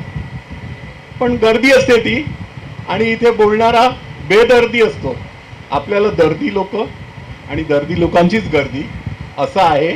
तर सर तुम्ही बोललात की अत्यंत समर्पक आणि आज या ठिकाणी बसलेल्या लोकांसाठी योग्य असं बोललात. आणि बोलणं ही नक्कीच कला आहे, पण बोलणं उत्स्फूर्त पण असतं. आणि आईविषयी म्हणाला तुम्ही, देऊनी जन्म मजला जोपासले फुलाप्रमाणे, काढून कष्ट ती काहीच वाटले नाही. सवयीवरीच तावा मिळविण्यास शिकविलेस तू मुलास, आयुष्यभर दाना कधी कष्ट वाटले नाही. दिलेस एवळे तू आभाळही पुरेना, जमिनीवरी आता छाया तुझी उरेना. दिलेस सर्व काही जाण्यास मार्ग केला, आयुष्य हे सुगंधी पण तुझा गंध विस्मरेना. राहू दे मनात माझ्या तुझी स्निग्ध मूर्ती साधी, आता तुझ्याकडे काहीच मागणी नाही. नाही आता ती माझी आई. बोधनकर तुमच्यासाठी बोललो, ही माझीच कविता आहे, माझ्याच कथन काव्य संग्रहातली. तर यानंतर मी माझे सुविद्य मित्र, आता ते म्हणतील तू खूपच स्तुती करतोयस माझी, पण डॉक्टर अविनाश सुपे त्यांचे 2 शब्द ऐकण्यासाठी आपण सर्व आतुर आहोत. अवी. हॅलो, नमस्कार. खरं तर तुमच्या या छोट्याशा पण स्नेह सोहळ्यासाठी तुम्ही मला बोलवलं, त्याबद्दल मी खरंच तुमचा आभारी आहे. आणि कसं असतं की आपण बऱ्याच वेळा मोठ्या प्रकाशनाला जातो आणि तिथे बरेच लोक मोबाईलच बघत असतात. मला वाटतं अशा या छोट्या, जसं म्हणलेत तसं की छोट्या पण दर्दी लोकांमध्ये कधीही येणं हे नेहमीच महत्त्वाचं असतं. तर सर्वात प्रथम त्या दोघांनाही त्यांच्या लग्नाच्या वाढदिवसाच्या अनेक शुभेच्छा. अदितीताई, तुमचे अनेक वाढदिवसानिमित्त अनेक शुभेच्छा. अशा या चांगल्या प्रसंगाला तुम्ही मला बोलवलं, त्याबद्दल मी तुमचे पुन्हा एकदा आभार मानतो. खरं तर तावडे माझे मित्र आहेत, त्यांनी विचारल्यावर नाही म्हणता येत नाही. त्यात स्वातीचा लेख आहे आणि बेंडखळे सरांची इच्छा, त्यामुळे कधीच नाही म्हणणं शक्य नव्हतं. खरं तर दिवाळी अंक आणि माझ्या साहित्य प्रवासाचं काहीतरी असं छोटंसं नातं आहे. साधारणतः 1967-68ची काळ आहे, त्यावेळचा काळ आहे. आणि त्या काळामध्ये आपल्याला दिवाळी अंकमध्ये आपण कुमार वाचायचो, चांदोबा वाचायचो, किंवा त्यावेळी वेगळे लहान मुलांसाठी अंग असायचे. मी एक साधारण 8-9 वर्षाचा मुलगा होतो त्यावेळी. आणि अशावेळी कुमारचा दिवाळी अंक विकत घ्यावा आणि तो वाचावा अशी माझी खूप इच्छा होती. पण त्यावेळी दिवाळी होती महिना अखेरी, त्यामुळे आईला काही ते पैसे काढता आले नाहीत. त्यामुळे ते पैसे मिळाले नाहीत. आणि आई ज्यावेळी पगार झाला 1 तारखेनंतर, त्यावेळी आईने मला ते पैसे दिले आणि म्हणले, आता जाऊन तू कुमारचा दिवाळी अंक घेऊन ये. आता तोपर्यंत तुम्हाला माहिती आहे की मी जाऊन अगदी बांद्र्यामध्ये राहायचो आम्ही. तर बांद्र्याच्या स्टेशनवर जाऊनही मला वाटतं मी तो शोधला, मला काही तो मिळाला नाही दिवाळी अंक. त्याला हिरमसलो, जरा वाईट वाटलं की आपल्याला दिवाळी अंक मिळायला पाहिजे होता. ते येत असताना आमच्या गव्हर्मेंट कॉलनीमध्ये मला एक छान लायब्ररी दिसली, गकवारी असोसिएशनची लायब्ररी. आणि मला वाटतं हा माझ्या आयुष्यातला एक मोठा जो वळण घेणारा असा बिंदू असतो तसा झाला. आणि मी ती लायब्ररी लावली. त्या लायब्ररीमध्ये मला तो दिवाळी अंक मिळाला आणि त्याचबरोबर ते कंप्लीट साहित्य भांडार असतं ते माझ्यासाठी खुललं. आणि मग माझ्या लक्षात आलं की रोज एक पुस्तक आपण वाचू शकलो. आणि त्यावेळी मराठी आपण वेगाने वाचतो, छोटंसंच पुस्तक दररोज जाऊन बदलून आणायचं. आणि जवळजवळ हळूहळू मग मुंबई मराठी ग्रंथसंग्रहालय आणि आपण सगळं त्याप्रमाणे वाचायला लागलो. आणि ह्या सगळ्यामध्ये मला वाटतं दिवाळी अंकसुद्धा आपल्या मनामध्ये नेहमी एक कुठेतरी घर घेऊन राहतात. खरं तर साहित्यामध्ये दिवाळी अंकाचं असं काय स्थान आहे, असं तुम्ही विचार केलात तर दिवाळी अंक हा पुस्तकासारखा शाश्वत नसतो, पण वृत्तपत्रांसारखा तत्कालीन किंवा क्षणिकही नसतो. तो मध्ये असतो. आणि तो मध्ये असतो याचं कारण कसं, कारण तो दिवाळीच्या फराळाप्रमाणे चविष्ट असतो.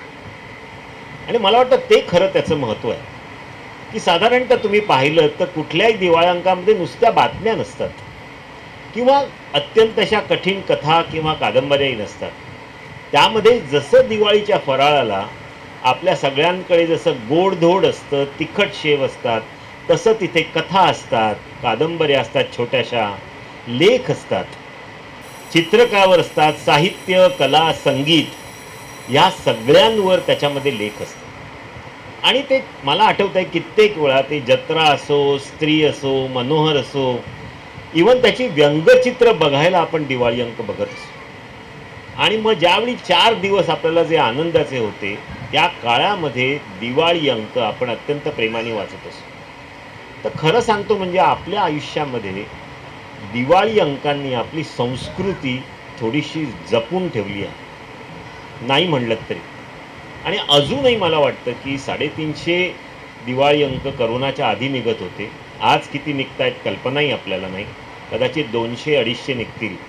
आणि मला वाटतं साधारणतः 90मध्ये मी दिवाळी अंकात लिहायला सुरुवात केली. कोणीतरी सांगितलं नाही नाही अविनाश, तू हा हेल्थ आरोग्यावरचा लेख लिही, आणि आपण दिवाळी अंकात लिहायला लागलो.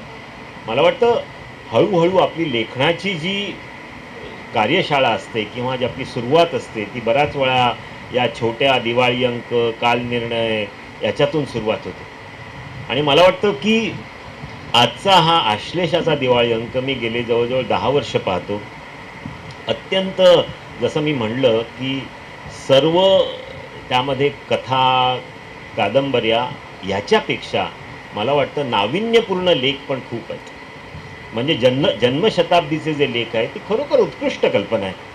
म्हणजे एखाद्या जन्मशताब्दीच्या असलेल्या व्यक्तीचं त्याच्याविषयी लेख लिहून त्याच्या कंप्लीट कार्याची आपण ज्यावेळी त्याला एक साहित्यिक त्याची एक वाटचाल आपण लिहितो. चित्रकलेवर लेख आहे, संगीतावर लेख आहे, सावनी शेंडेसारख्या आज जी विदुषी आहे त्याच्यावरचा लेख आहे. म्हणजे असं विविध याच्यावर ज्यावेळी आपण लिहितो त्यावेळी मला वाटतं अंक चांगले असतातच, पण बेंखळे सर तुमच्या रंगांची झालर लागल्यामुळे ते अंक जास्त खुसखुशीत आणि चांगले झालेत. आणि मला वाटतं हे त्यांच्या संपादकीय कौशल्य त्यांचं आहे, ह्याबद्दल आपण नक्कीच मांडलं. म्हणजे तावडे सरांची अनेक वर्षांची निष्ठा आहे, प्रयत्न आहेत, पण बेंडखे सरांची एक थोडीशी झालर या सगळ्या निष्ठेला लागली तर तो दिवाळी अंक कसा चांगला होऊ शकतो, मला वाटतं त्याचं हे एक उत्तम उदाहरण आहे. मी हा फक्त अंक आत्ताच चाळला तुमच्यासमोर, तुमच्या एवढाच मीही एवढा आनंदित नाही, पण ह्यातले जे काही जे टॉपिक्स होते ते मला खूप भावले. आणि मला वाटतं मी नक्कीच हा अंक प्रेमाने वाचेन. आणि मला वाटतं हा अनेक ठिकाणी जावो. आपण बरंच बोललेत लोक की मराठी हल्ली कोणी वाचत नाही आणि दिवाळी अंकांचं पुढे काय होणार. तर मला वाटतं कधीही साहित्य, कला, संगीत हे कधी लुप्त होत नाही. त्याचा जो वेश असतो तो बदलतो. मला वाटतं पूर्वी अत्यंत काळामध्ये पत्रावर लिहित असत, नंतर मग ते पेपरवर आलं, मग टाईप सेटिंग आलं, आज DTP आलं. आय थिंक वेळ अशी आली आहे की आपण आता ती थोडंसं इलेक्ट्रॉनिककडे जाण्याची एक अत्यंत गरज आहे. म्हणजे हल्ली आता गेले 5-6 वर्ष मी विविध फोरम्सवर लिहितो. म्हणजे लोकप्रभा, लोकसत्ता, महाराष्ट्र टाइम्स, सकाळ, पुढारी. माझ्या असं एक लक्षात आलं आहे की गेले 6 महिने ते 1 वर्ष मी लोकसत्ता ऑनलाईनमध्ये दर रविवारी लेख लिहितो. आणि तुमच्या लक्षात नसेल पण आता ते लोक इतकं त्याला फॉलो करतात आणि आपल्याला कल्पना नसेल की आज समाजामधला असा जो एक वर्ग आहे ज्याला आपण एक्सप्लोरर्स म्हणतो, सगळ्या तुम्ही याच्यात बघितलं तर जो 20 ते 40-45 वर्षाचा वयोगटाचा आहे. आणि हा असतो ना तो नॉर्मली पुस्तकं वाचत नाही, ते ना नेटवर किंवा आयपॅडवर वाचतात. आणि ते वाचतात कुठलीही गोष्ट असो. ते नॉर्मली बिझनेस तुम्ही करता, तुमच्याकडे वेबसाईटवर जाणारे, आता आमच्याकडे हेल्थ हेल्थवर जातात, डॉक्टर शोधायचा असेल तर आपण असेल आपला जी प्रोबॅबली आपला जो प्रकारचे जे लोक आहेत ते काय विचारणार, बाजूच्याला विचारणार तुम्ही कुठल्या डॉक्टरकडे गेला होतात, हा कसा डॉक्टर आहे, तो चांगला आहे का, 4 लोकांना विचारून तुम्ही त्या डॉक्टरकडे जा. 20 ते 40 वर्ष हे एक्सप्लोरर्स आहेत, ते पटकन नेटवर जातात, काय गुगल रिव्ह्यू आहे त्याचा 4.9 आहे का 4.7 आहे, तो जर असेल तर मी त्याच्याकडे जाणार. परिस्थिती आहे, कदाचित खरी नसेल पण ही सत्य परिस्थिती आहे. तर आज आपल्याला दिवाळी अंक आणि ही साहित्य कला संगीत याची संस्कृती आपल्याला जपायची असेल तर मला वाटतं आपण एक स्थित्यंतर घडवून आणलं पाहिजे. छोट्याशाच कथा, चांगल्या कथा, चांगली चित्र, तुम्हाला मी सांगतो चांगली चित्र ही सुद्धा आज इलेक्ट्रॉनिकली आपण कॉपीराईट ठेवून त्याच्यावर आपण लोकांच्या कमेंट्स करू शकतो. कदाचित त्याचं स्वरूप बदलायला लागेल थोडंसं, तुम्हाला त्यांच्या कथा थोड्या छोट्या करायला लागतील, कारण हल्लीची मुलं जास्त वाचत नाहीत, दीर्घकथा त्यांना आवडत नाहीत, छोट्या कथा आवडतात, त्यांना छोटे लेख आवडतात. आणि प्रत्येक वेळी मला सांगतात डॉक्टर 700-800 शब्दांच्या वर कोणी वाचत नाही. आय थिंक मला वाटतं त्या नेमक्या शब्दांमध्ये तुम्हाला एकदा आवड लागली की लोक वाचतात. आजही मला वाटतं की किंडल वापरणारे अनेक लोक आहेत, ऑडिओ बुक्स वापरणारे अनेक लोक आहेत. मला वाटतं हे जोपर्यंत आपण स्थित्यंतर घडवत नाही तोपर्यंत हे दिवाळी अंक, मला वाटतं आज वेळ आली आहे की आपण ॲप्स आली पाहिजेत, आपण दिवाळी अंकांचं थोडंसं स्वरूप बदलून आपण ते इलेक्ट्रॉनिक स्वरूपात आणण्याची आवश्यकता आहे. मला वाटतं दिवाळी अंक हे साहित्य, कला, संस्कृती, कधी असं मला नेहमी वाटतं की संगीत, कला आणि साहित्य ही आपली संस्कृती घडवतं. आयुष्यात जे निसर्ग देतं त्याला आपण प्रकृती म्हणतो. त्या प्रकृतीला जर वाईट नजरेने पाहिलं तर त्याची होते विकृती. पण साहित्य, कला, संगीताच्या नजरेतून आपण सकारात्मक दृष्ट्याने बघतो, ती होते संस्कृती. तर संस्कृतीचं जपन आपल्याला करायचं असेल तर मला वाटतं साहित्य, कला, संस्कृती ही जगली पाहिजे. आणि ती जगवायची असेल तर जी नवीन पिढी आहे त्यांना समजेल, त्यांना उमजेल, ते वापरतात, त्याच्यात आपण बदल आला पाहिजे. आणि ते होईल. आज आपण नाही केलं तरी अनेक, उद्या सांगतो मी तुम्हाला, दिवाळी अंकांचा ॲप येईल तुमच्या मोबाईल आणि तुम्हाला सिलेक्ट करता येईल कुठला तुम्हाला बघायचा. आणि ही दिवस काही फार दूर नाहीत. माझ्या मते तुमच्या आयपॅडवरून तुम्हाला दिवाळी अंक वाचता येईल आणि तो वाचला यायला हवा.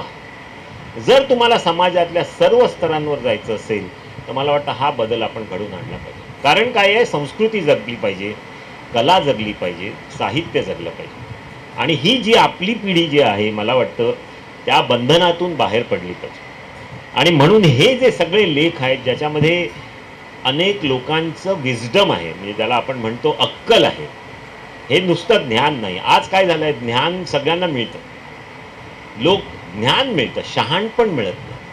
हे जे शहाणपण ह्या दिवाळी अंकातून जातं ते जपण्याची आवश्यकता. आणि मला वाटतं आश्लेषा आणि केळकर आणि आनंदिता, मला वाटतं त्यांच्या पिढीमध्ये हे नक्कीच पुढे नेतील.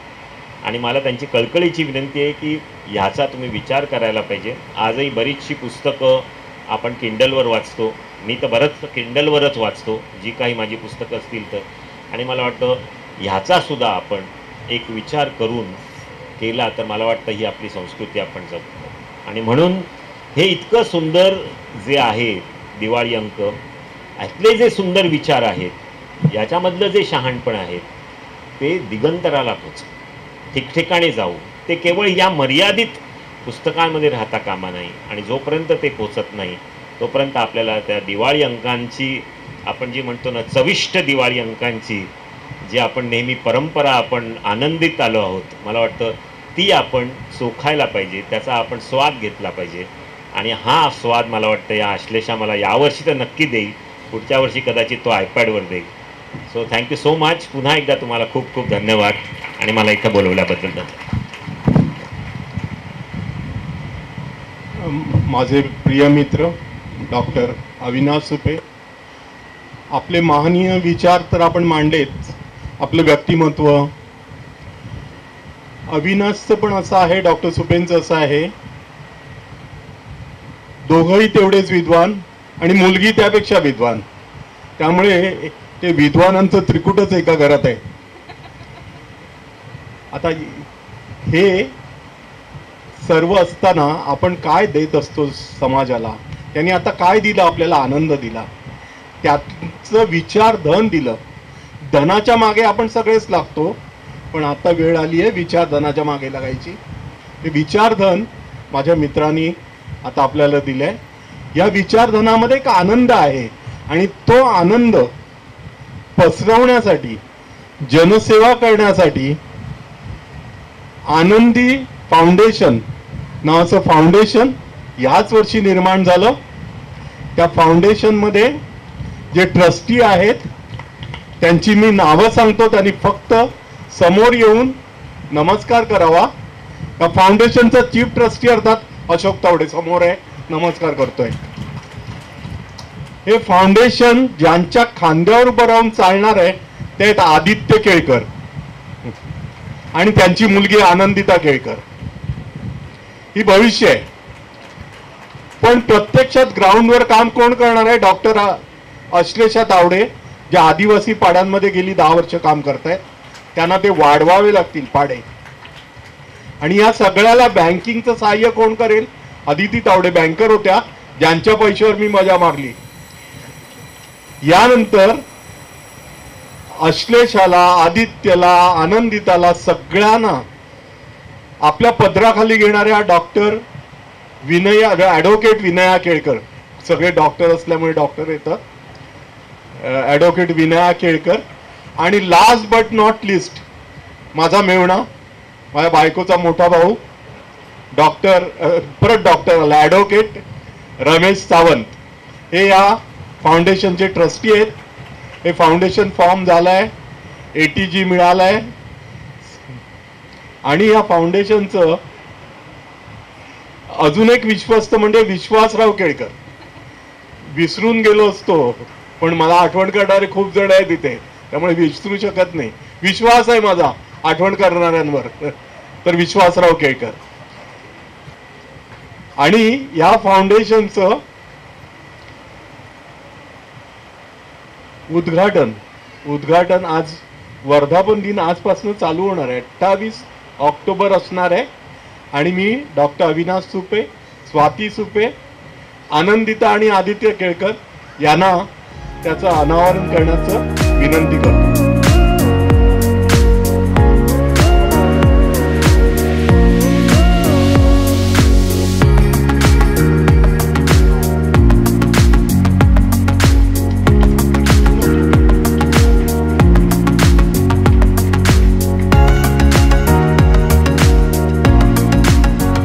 आनंदिता फाउंडेशनचं अनावरण झालेलं आहे. Doctor Supe, doctor Swati Supe, doctor Ashlesha, Aditya Kelkar आणि आनंदिता केळकर. आनंदी फाउंडेशन हे भविष्य आहे आणि गोरगरिबांना वैद्यकीय आणि शिक्षण याच्यामध्ये मदत करण्यासाठी आनंदी फाउंडेशनची स्थापना करण्यात आली आहे. त्याचं भविष्य आनंदिता आहे आणि वर्तमान अश्लेषा आहे. या दोघांना माझी विनंती आहे की आदित्य केळकरच्या खांद्यावर वजन ठेवून या फाउंडेशनचं आपण काम करावं, कारण तोच एक मजबूत खांदे असलेली व्यक्ती आहे. धन्यवाद. आता मी अश्लेषा तावडेंना विनंती करतो, सर्वांचे आभार मानण्याचं काम त्यांच्याकडे आहे. आम्ही 60 अप ग्रुप आहोत, त्यामुळे परत त्या पायऱ्या चढून वर बसण्याच्या ऐवजी इथेच बसतो. म्हणजे माझा स्वतःच्या अनुभवामधनं बोलतोय. तर मी मेजर डॉक्टर अश्लेषा तावडे यांना विनंती करतो, आलेल्या सर्व मित्रमंडळी, पाहुणे मंडळी आणि लेखक मंडळी सर्वांचे आभार मानण्याचं गोड काम, आभाराचं काम गोड असतं. आपला कार्यक्रम अतिशय दरवर्षीप्रमाणे यावर्षी देखील अगदी सुबक आणि छोटासा कार्यक्रम. आणि जसं बाबा म्हणाले की गर्दी नाही पण दर्दी.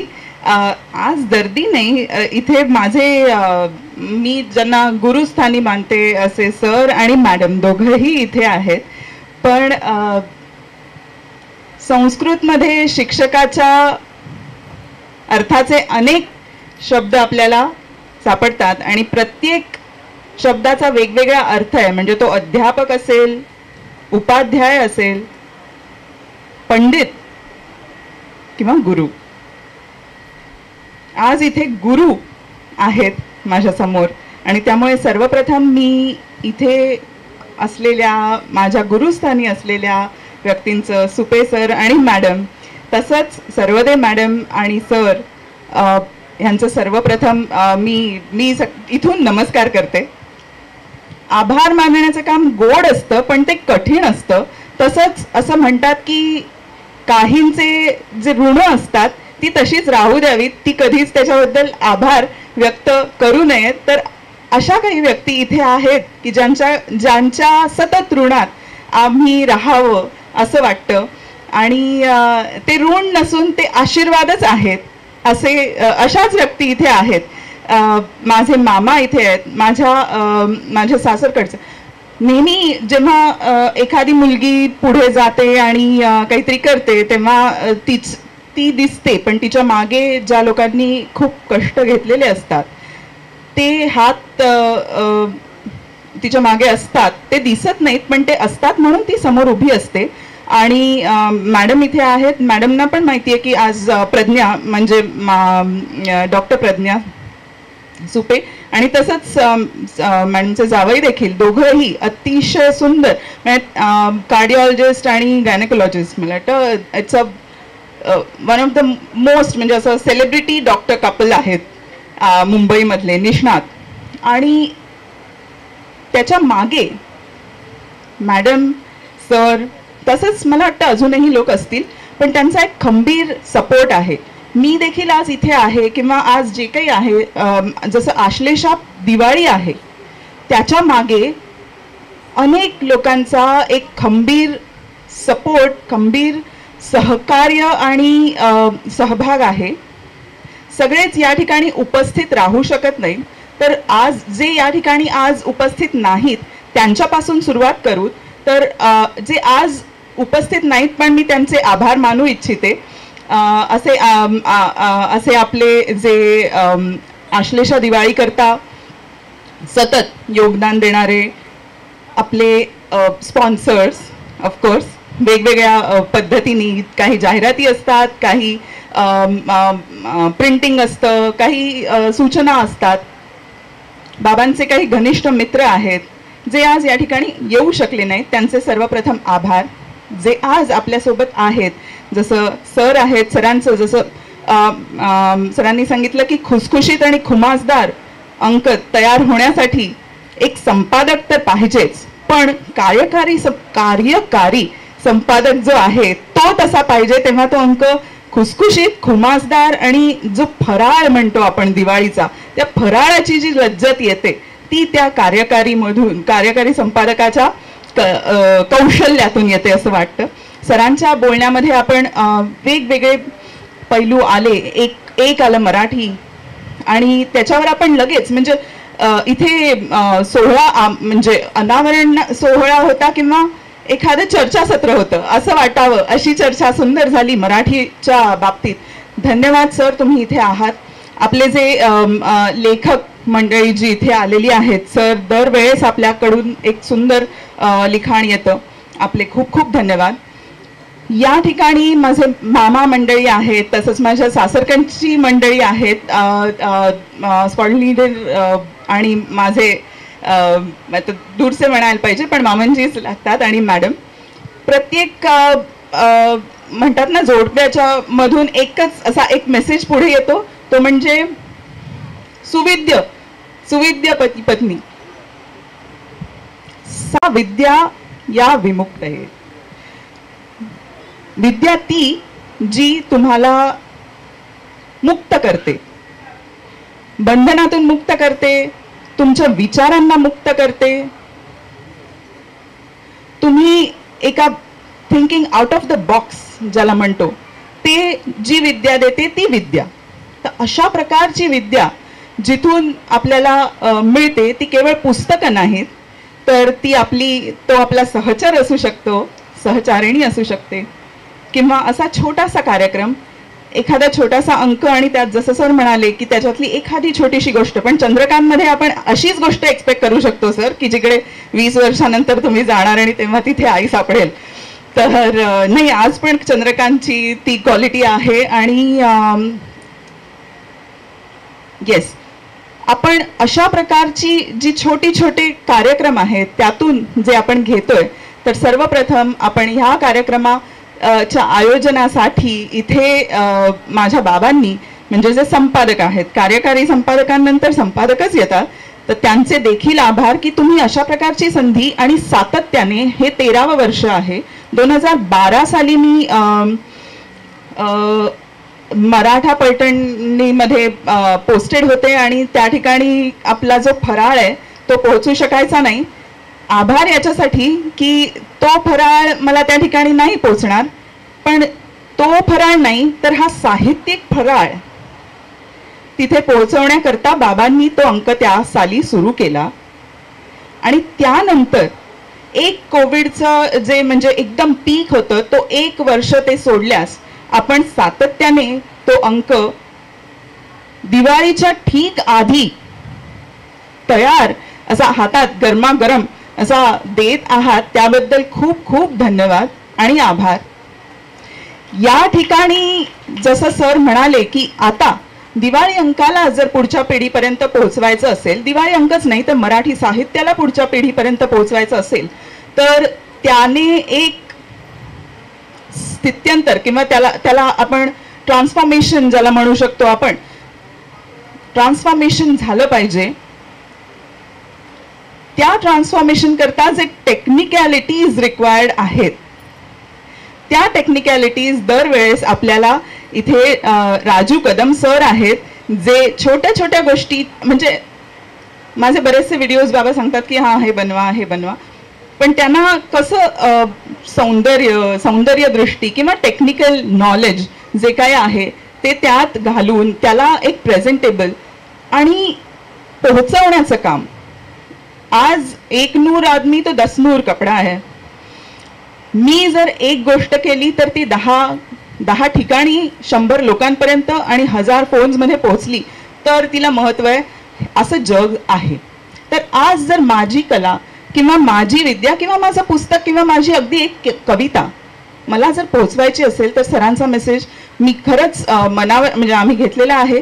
आणि पुढच्या वर्षी सर आपल्याला त्याची ई आवृत्ती दरवर्षी आपण आता करतोच आहोत, परंतु त्याची जी ऑडिओ आवृत्ती आहे त्याच्याकरता देखील आपण पुढच्या वर्षीपासून सुरुवात करतच आहोत.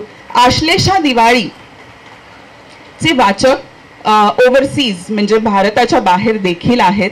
इनफॅक्ट भारताच्या बाहेरून आपल्याला दरवर्षी एक सुंदर असा लेख हस्ताक्षरात येतो.